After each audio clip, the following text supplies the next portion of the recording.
तुम्ही परत इथे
थोड्या वेळापूर्वी कलेक्टर ऑफिसमधल्या एका कार्यक्रमानंतर तुमच्यापैकीच पत्रकार बांधवांपैकीच एक जण मला सांगत होते की परिस्थितीमुळं वाहत गेलेली जी मुलं असतात आणि मग त्यांच्या हातून जेव्हा गैरकृत्य घडतं आणि त्या गैरकृत्यानंतर जेव्हा ते त्या सगळ्या त्या एका चुकीच्या पद्धतीच्या त्या सगळ्या सायकलमध्ये अडकून पडतात, ह्या ज्या परिस्थिती आहेत याच्यावरती जर मात करायची असेल तर जो समाजामध्ये थोडासा सबळ घटक आहे, तो सबळ घटक जो आहे त्या सबळ घटकाची सुद्धा तितकीच जबाबदारी आहे की अशा प्रकारचे जे निराधार मुलं आहेत किंवा ज्यांना दिशा नाही आहे, अशा प्रकारची जी मुलं आहेत यांना कुठंतरी आदर देणं गरजेचं आहे. आणि त्याच्यामुळे अशा प्रकारचे जेव्हा उपक्रम घडत असतात शहरामध्ये की त्याच्यामधून जॉब फेअरच्या माध्यमातून मुलांना जॉब देण्याची, त्यांना तिथपर्यंत पोहोचवण्याची, जॉब घेणाऱ्यांपर्यंत पोहोचवण्याची ही सगळी प्रक्रिया पार पाडली जाते, त्यांना मदत केली जाते.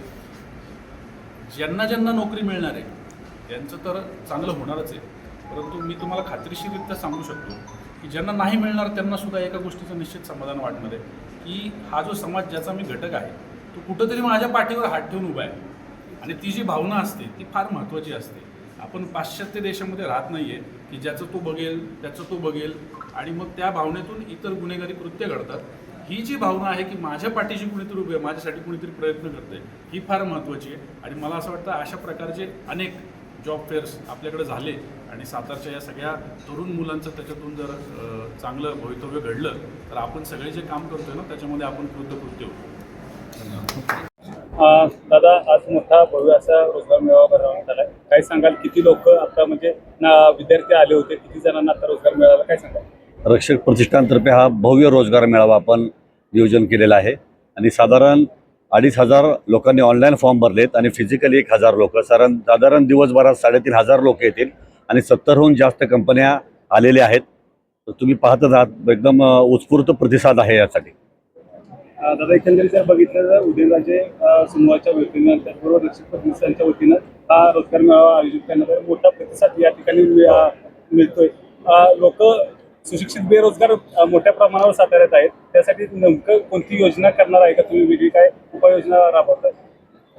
श्रीमंत छत्रपती उदयन महाराज यांच्या आदेशाने हे रोजगार मेळावा झालेला आहे आणि महाराज साहेबांच्या आदेशानुसार प्रत्येक 4 ते 5 महिन्याला आपण रोजगार मेळावा घेणार आहे. हा रोजगार मेळावा आपण सुरुवातीला घेतलेला आहे, याच्यामध्ये खूप मोठ्या प्रमाणात प्रतिसाद मिळाला आहे. आता पुढचा मेळावा आपण इंटरनॅशनल घेणार आहे, मग डोमेस्टिक आणि इंटरनॅशनल म्हणजे परदेशातल्या आणि भारतातल्या सगळ्या कंपन्या आपण बोलवणार आहे. साधारण पुढच्या रोजगार मेळाव्याला 100 कंपन्या असतील.